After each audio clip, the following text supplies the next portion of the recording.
EPFO interest rate, Modi सरकार ने दिया तोहफा, अब पीएफ पर मिलेगा इतना ब्याज, जाने अकाउंट में कब आएगा पैसा। केंद्र सरकार ने ईपीएफ ब्याज दर 8.15% से बढ़ाकर 8.25% कर दी है। यह वृद्धि लाखों कर्मचारियों की बचत बढ़ाएगी और वित्तीय सुरक्षा मजबूत करेगी। ईपीएफओ ने वार्षिक आधार पर ब्याज दर घोषित करने की घोषणा की है। केंद्र सरकार ने कर्मचारियों के लिए एक महत्वपूर्ण घोषणा की है, जिससे लाखों कर्मचारियों को लाभ मिलेगा। कर्मचारी भविष्य निधि संगठन ईपीएफओ ने वित्तीय वर्ष 2023 से 24 के लिए पीएफ ब्याज दर को 8.15% से बढ़ाकर 8.25% कर दिया है।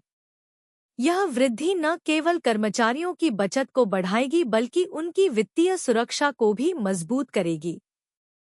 ब्याज दर वृद्धि की घोषणा। फरवरी 2023 में ईपीएफओ के central board of trustees CBT ने ब्याज दर में वृद्धि का प्रस्ताव रखा था।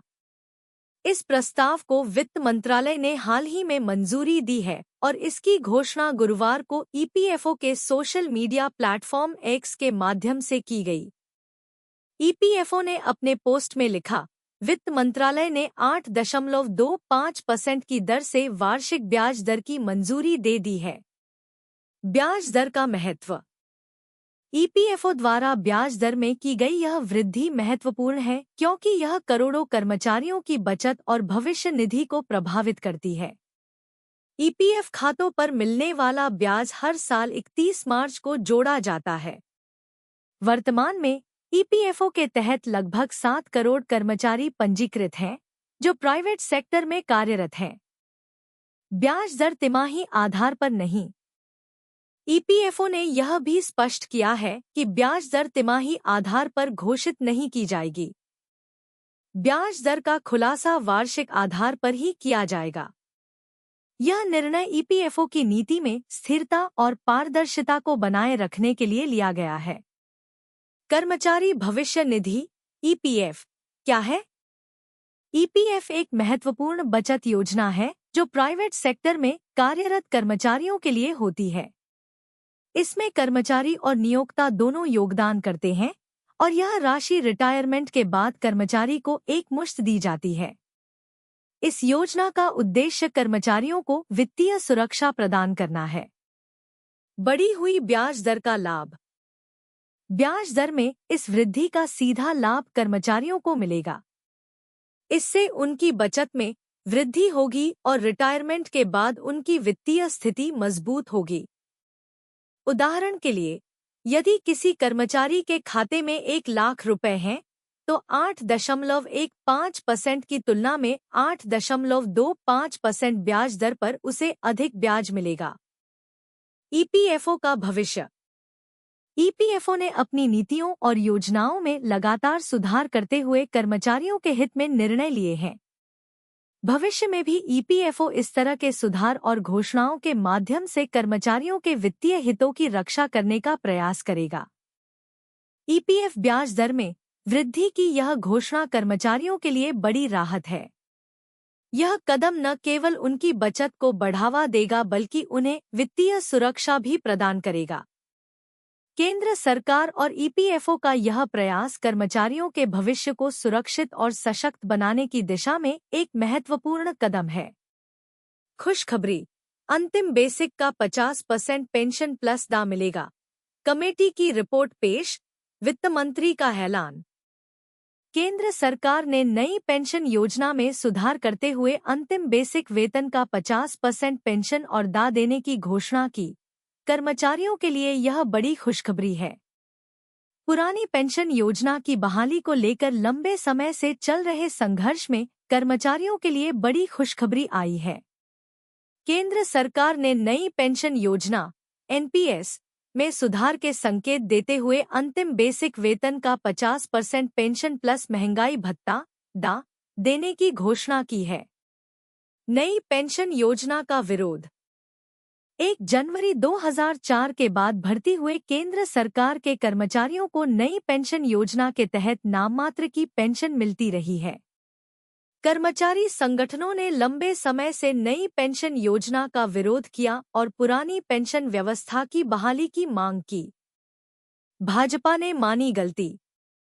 हालिया कर्नाटक और हिमाचल प्रदेश विधानसभा चुनावों में भाजपा को मिली हार के बाद सरकार ने कर्मचारियों की नाराजगी को स्वीकारा। हिमाचल प्रदेश में भाजपा के पूर्व मुख्यमंत्री ने खुलकर माना कि हार का एक बड़ा कारण कर्मचारियों की नाराजगी थी। टीवी सोमनाथन की अध्यक्षता में कमेटी का गठन। कर्मचारी संगठनों के दबाव के बाद केंद्र सरकार ने 23 मार्च 2023 को एनपीएस में सुधार के लिए टीवी सोमनाथन की अध्यक्षता में एक कमेटी का गठन किया। लगभग एक साल बाद अब कमेटी ने अपनी रिपोर्ट पेश करने की तैयारी कर ली है। कमेटी की रिपोर्ट पेश। वित्त मंत्रालय के सूत्रों के अनुसार कमेटी ने अपनी पूरी रिपोर्ट तैयार कर ली है।